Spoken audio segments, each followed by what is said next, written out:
I really liked Daredevil, but in 2015, the Arrowverse was going in stride with lots of shows. The MCU was dropping movies left and right, and honestly, I saw Jessica Jones, which seemed to be an all-girl with problems on Netflix, and I didn't have much interest in it. I also didn't really know much about the characters, though I did read some of the comics in her Pulse series and never got into it, and didn't get how this show related to it, so at the time I ended up skipping over Jessica Jones. Eventually I did watch it for this video. At the time I heard very good things, and watching it today I can see why, though obviously perhaps if you watch my Daredevil Season 1 review, you would know that I thought 13 50-minute episodes was a bit much for the concept, and I think that unfortunately pulls over here, though perhaps this show justifies it just slightly more than Daredevil did. The show was a pet project for showrunner Melissa Rosenberg, who is best known as the writer of the Twilight films, but also being a producer on the old Birds of Prey TV show from the early 2000s, and Dexter, with her starting work on this back in 2010 for ABC television. It was said to be based on Alias, a comic by Brian Michael Bendis and Michael Gaydos. The show was passed over, however, by ABC, with the original pitch having Carol Danvers as Miss Marvel in the show, and ABC telling them to retool it to be a show about her. Though even that fell through eventually, so it was put on ice for a while and quietly pitched around to other networks before Netflix and Marvel Television teamed up to make their own MCU-based television projects. There's a bit more on how that came together in my Daredevil video, but this was added to that slate and taken off of ice. This was probably for the best though, since many of the creatives at the time went on record to say that this show probably wouldn't really have worked on ABC. They wanted a very different type of drama series than this, and something more open-ended like the shows they would produce, like the formerly MCU canon shows like Agents of S.H.I.E.L.D. and Agent Carter.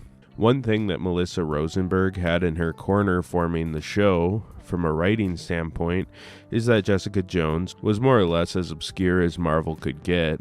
Daredevil, Luke Cage, and Iron Fist, the other core acts of this early planning phase, all had varying degrees of success in the past, but were each older and each had far more fanfare than Brian Michael Bendis' fairly new and obscure character. Hell, even in the years since this show dropped, I would argue Jessica is still in the camp of some of the most obscure characters adapted to the MCU.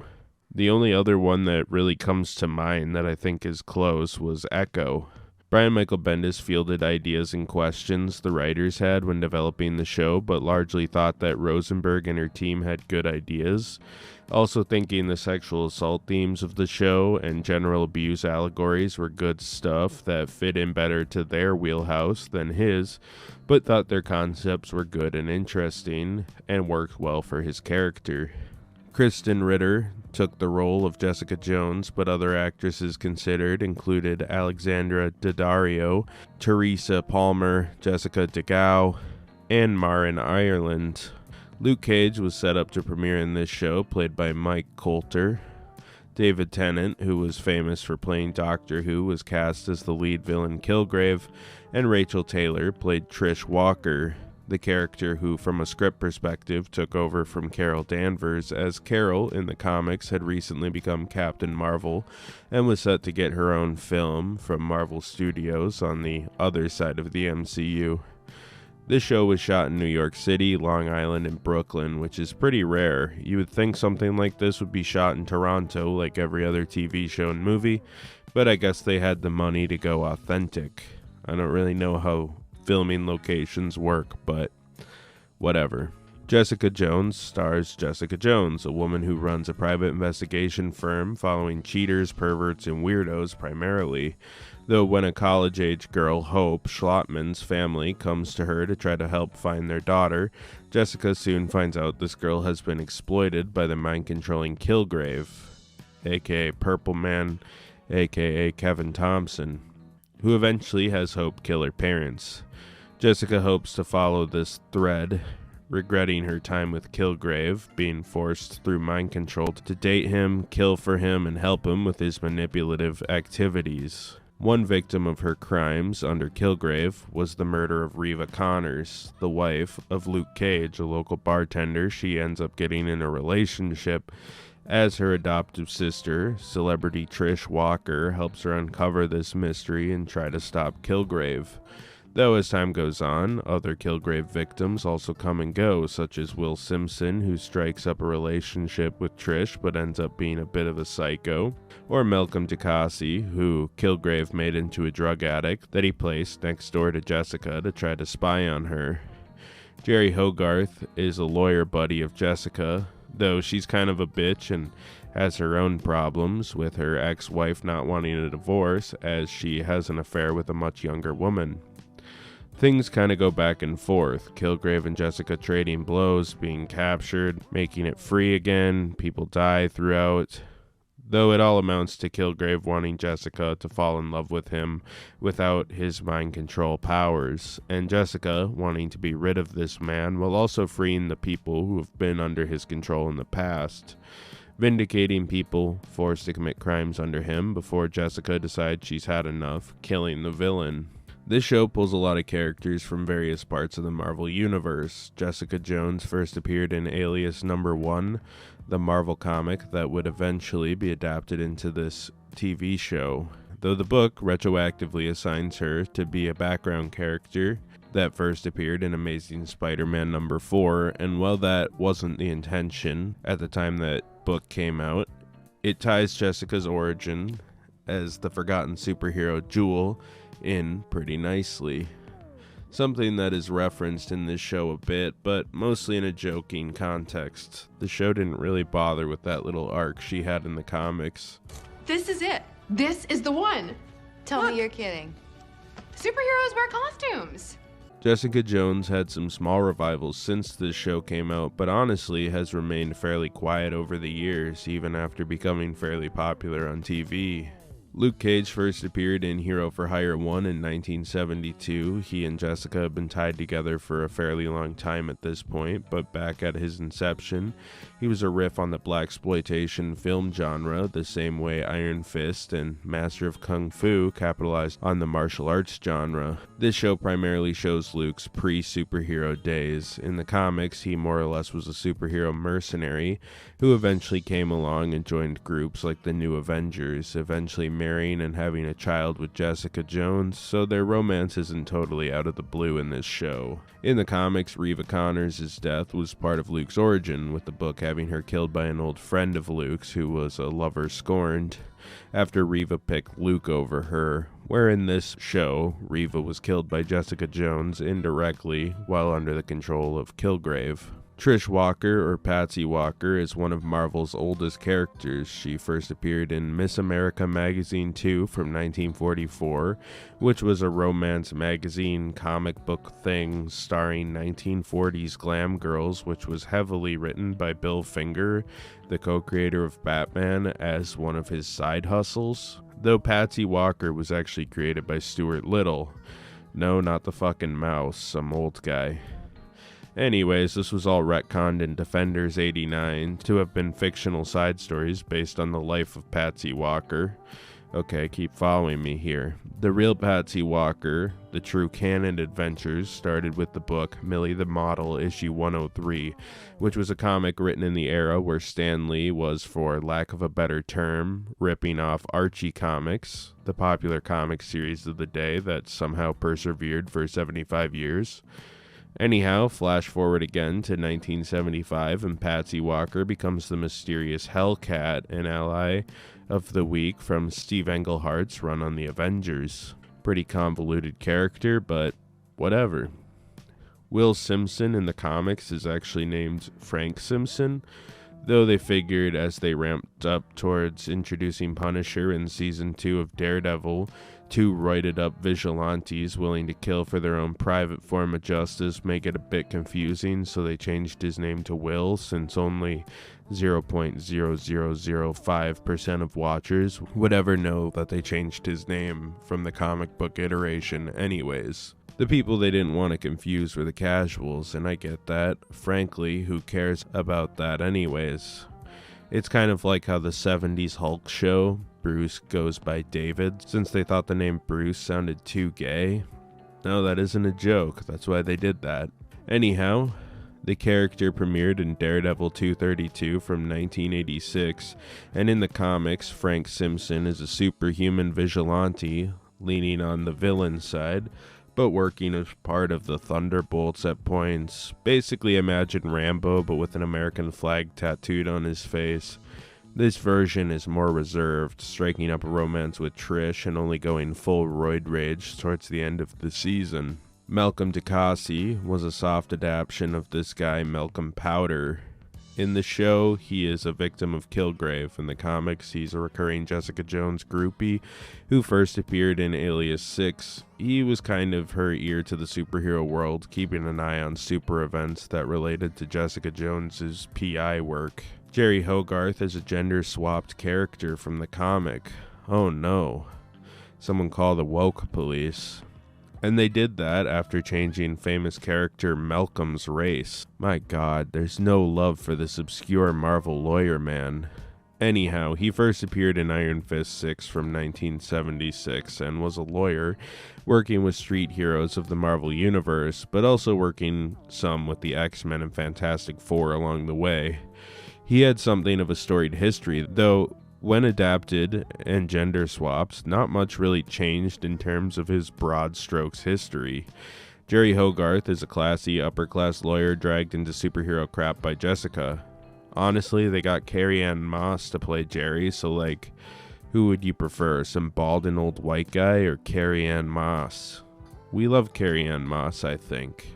Kilgrave is a man with mind manipulation powers and one of the earliest villains of the street level in comics, first appearing way back in Daredevil 4 from 1964.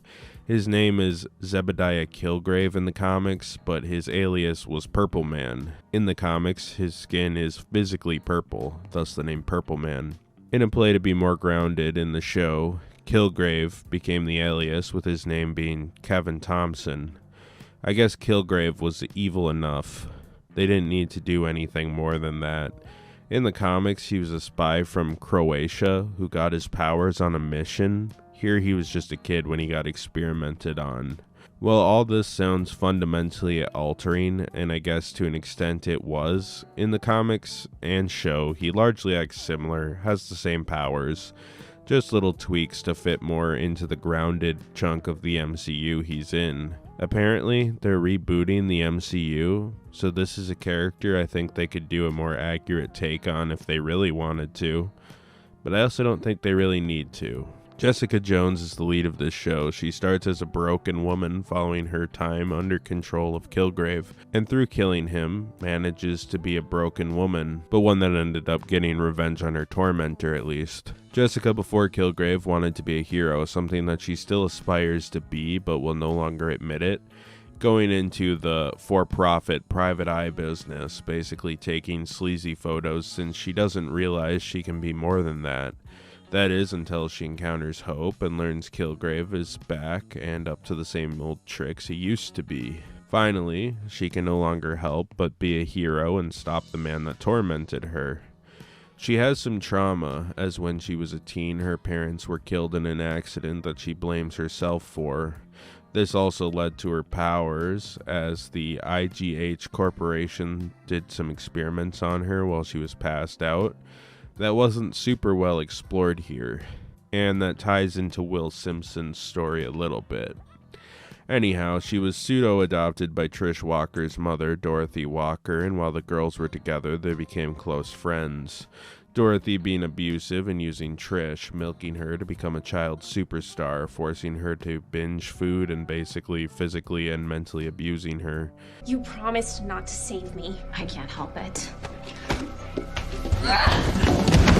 She starts a romance with Luke Cage later on, a man she genuinely has a great physical and mental relationship with. However, Jessica hides the fact that under Kilgrave's influence, she killed his former wife, Reva Connors, something that comes to a head, but is eventually resolved a little bit by the end. Eventually, as the show goes on, Jessica has many ideas on what to do with Kilgrave. Most of her plans revolve around killing him, though she leaves him alive to help vindicate not only herself in the eyes of the law, but also the other victims like Hope, who kicked off this whole mess. Eventually, Kilgrave really does himself in.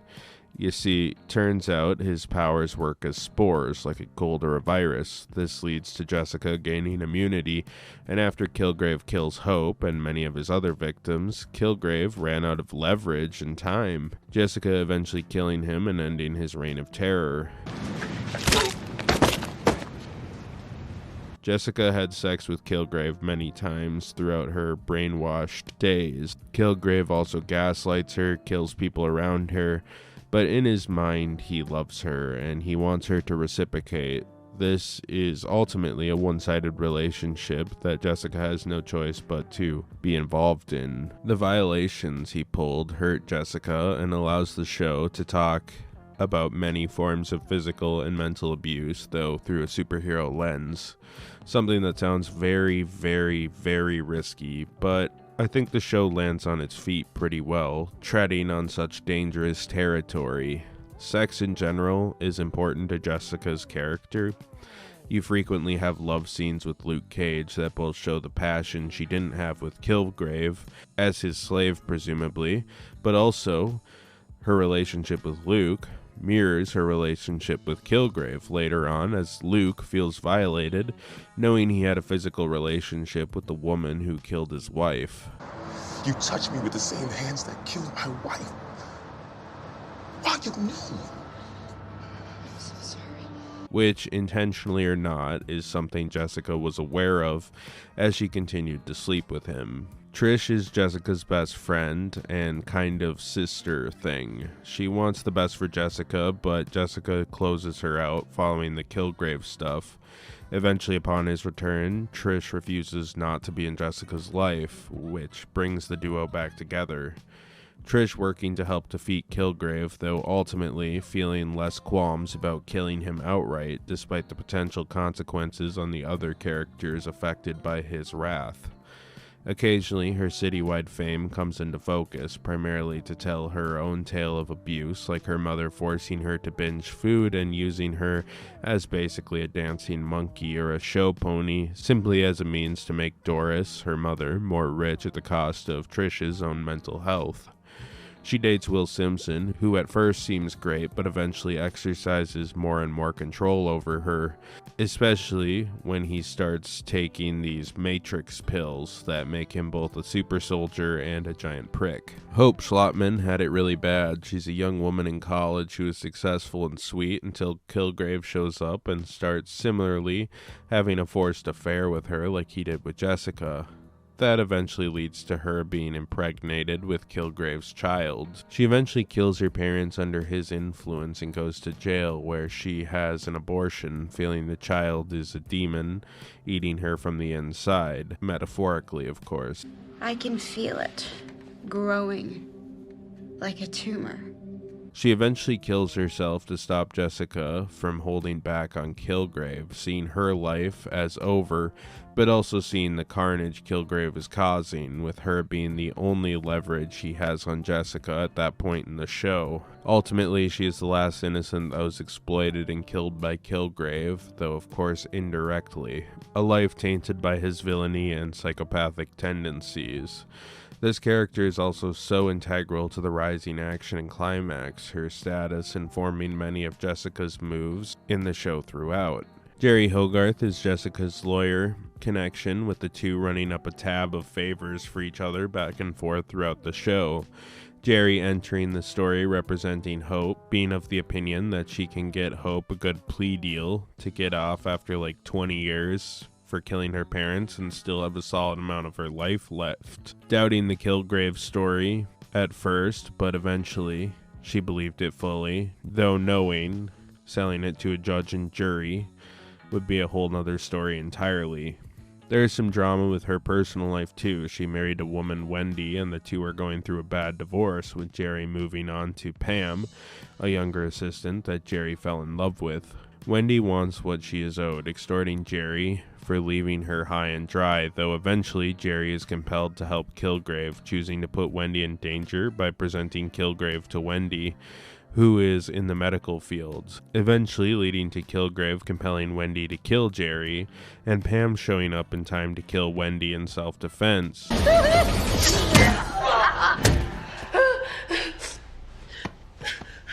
But that wasn't what Pam signed up for. In fact, Pam starts realizing that Wendy had some good points about Jerry being kind of a self-centered bitch. How did Kilgrave even know Wendy?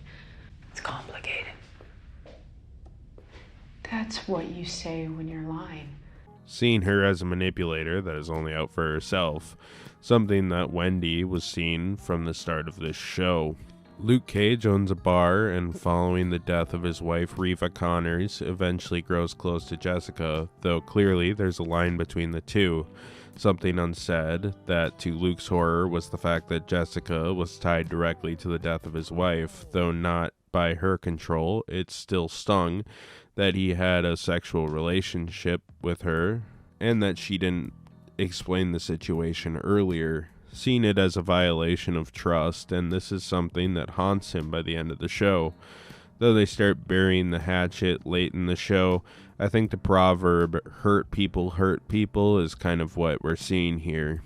Jessica's guilt keeps her from telling the truth, and though it's not her fault it happens, not disclosing what happened to allow Luke to make up his own mind on how he felt about the situation hurt him and made him feel violated in a similar way to how Kilgrave violated Jessica.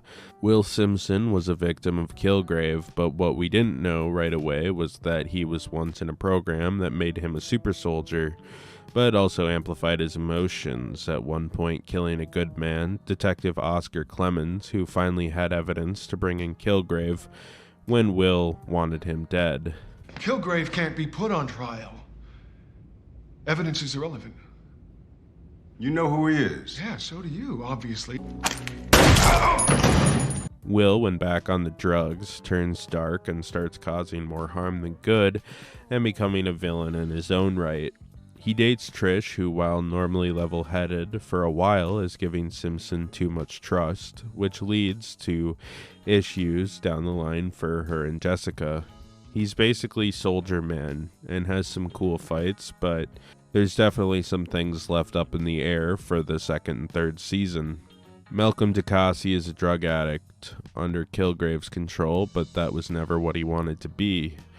He eventually sobers up after Kilgrave leaves his life, with Kilgrave and his control in a way being a drug in its own right, controlling Malcolm's life and making things simple for him, but at the cost of his free will.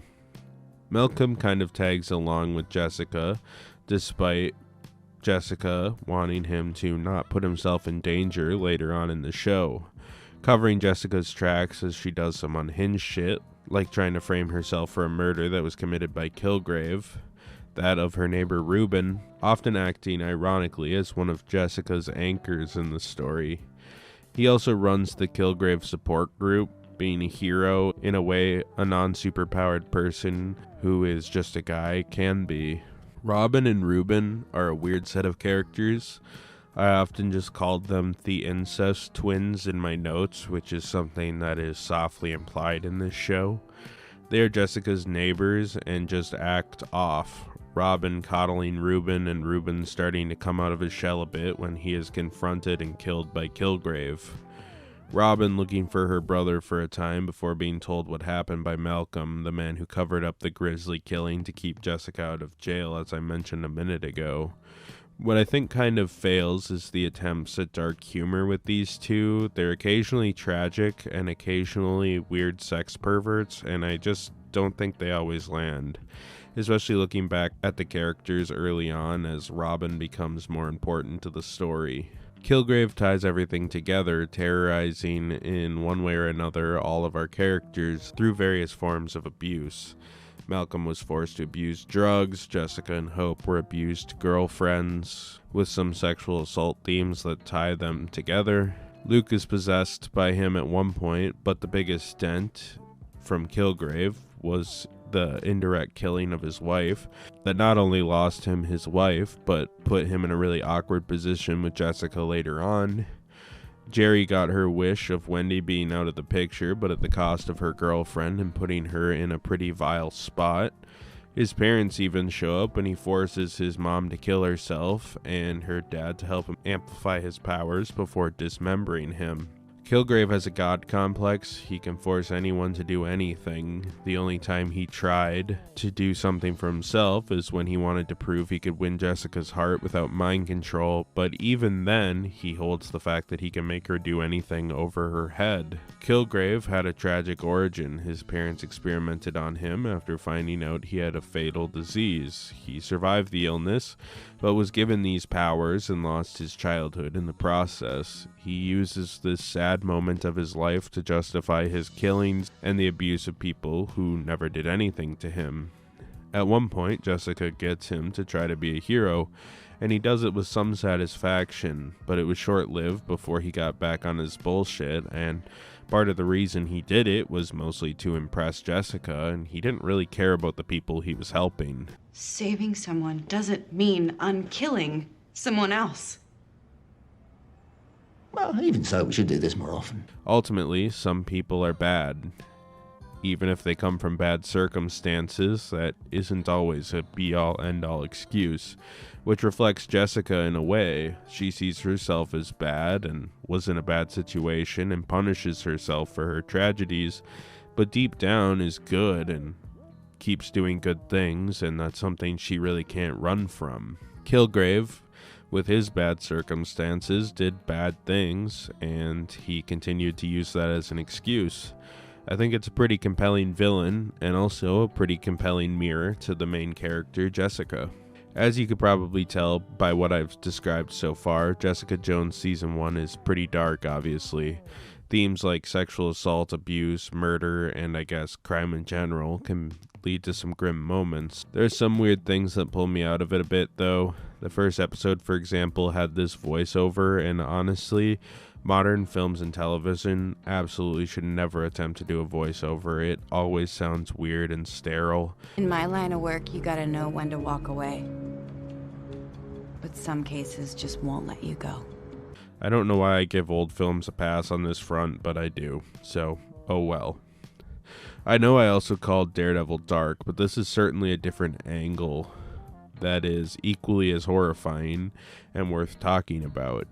Daredevil is about organized crime and corruption in its first season, and while the dark tone make these two feel related, they don't feel repetitive or too similar. One thing I will complain about is that Ruben and Robin in the show really wants us to think they're like incestual and weird, but then when Ruben dies, we're supposed to stop taking them as a joke, and now we're supposed to feel bad, except for when the show says, never mind, it's still kind of funny. It's kind of a mess, if I'm being honest. Hands off my brother, Cougar. You're all alone, so you have to pick away at other people's happiness. Jessica Jones has pretty good music, or at least it's very fitting. I like it, but then again, I know nothing about music theory. The theme song is a bassy, noir-style jam piece that feels so fitting for the noir homage they're doing. And then eventually, halfway through the song, it dissolves into the Batman Beyond theme song, basically. And you know what? I fuck with it.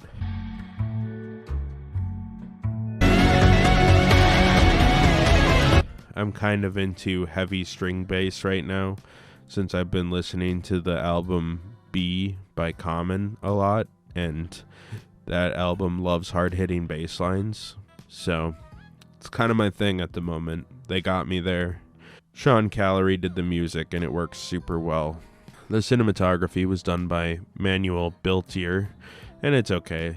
It sometimes looks amazing, but a lot of the time it it's a bit on the flat and boring side. I think this show, much more than Daredevil, looks kind of network television-esque, which, mind you, this is early into the Netflix cycle of shows and films. It was a much different time with less of a formula, but man, at moments I felt like I was watching Agents of S.H.I.E.L.D. Daredevil Season 1 looked really nice, though I will say Daredevil had more to play with since most of the series takes place at night when Daredevil is investigating crime. This show takes place at all sorts of different times and often just in the day. I think it works well enough. It's not terrible, it's just not incredible either. On the note of network television, this show, like most of the Marvel shows, rocks a really awkward mandate of 13 50-minute episodes. I think this show fills it well enough, but there are some plot moments where you can tell the show was padding for runtime. I'm glad this notion on streaming series has really gone away. Some stories, especially something like this, following the characters trying to stop one guy, can easily feel like it's either spinning its wheels or convoluting reasons for the plot to keep rolling when it isn't really for the benefit of pacing, but just because that's how many episodes they are forced to make. Some random trivia I found: Colby Minifi and Aaron Moratry would go on to do Amazon Prime's The Boys together later on. I'm almost positive they didn't interact in this show at all. Rachel Taylor, who played Trish's first film credit, was on Marvel's Man-Thing film from 2005. You guys remember the Man-Thing movie? I didn't. This prompted me to buy the DVD since it has to be like one of 3 live-action Marvel movies I haven't watched yet. And the other 2 are weird Japanese Spider-Man films. Anyhow, I guess she came back to the Marvel Universe for this. The action is pretty subpar in this show, but in fairness, Jessica's superpowers are pretty much pointless. They don't really use them at all, which I guess makes sense. Kilgrave is a psychological villain. If she could get her hands on him, she could basically just kill him instantly, which is what eventually happens. But unlike an Abomination or Ronin, Kilgrave's point isn't to show up and throw hands. And on a small show with a smaller budget like this, I like that. I also just like people talking about stuff in shows and films. I think the fights were pretty secondary on this one, though for some, that's kind of a big factor in superhero shows, and if that's the case, this show is probably going to be pretty slow for you. If I had a major complaint, the game of catch and release with Kilgrave gets a bit exhausting over time, but at its core, Jessica Jones Season 1 attempts to tackle themes the main MCU could never and would never attempt to tackle. If they did, it certainly wouldn't be as complicated as this. I think it works for 13 episodes, but I think the episodes could have been shorter. It also sees Rosario Dawson show up, who's pretty much taken the role of the de facto Nick Fury from Avengers, working with all of our heroes to kind of tie them together, though here it's a much more accidental capacity. Oh, I remembered another thing I hate. Jessica has a really hokey end speech that kind of reminded me of Harvey Dent's monologue in The Dark Knight. They say everyone's born a hero, but if you let it, life will push you over the line until you're the villain. You know, this one. You either die a hero, or you live long enough to see yourself become the villain. And I said this in my Daredevil video too, but we really don't need a cheesy end speech at the end of every show. Just like, have the show do its conclusion and let the credits roll. I don't understand the cheesy monologue trope, and I am so glad it's much less of a thing these days in superhero projects. Anyhow, Jessica Jones ended up being another success for Marvel, leading to her addition to the cast of The Defenders and for her to get a second season. This season landed on an impressive 81 out of 100 on Metacritic and 94% on Rotten Tomatoes. Like I said, it isn't an action show, but I really enjoyed it for what it was.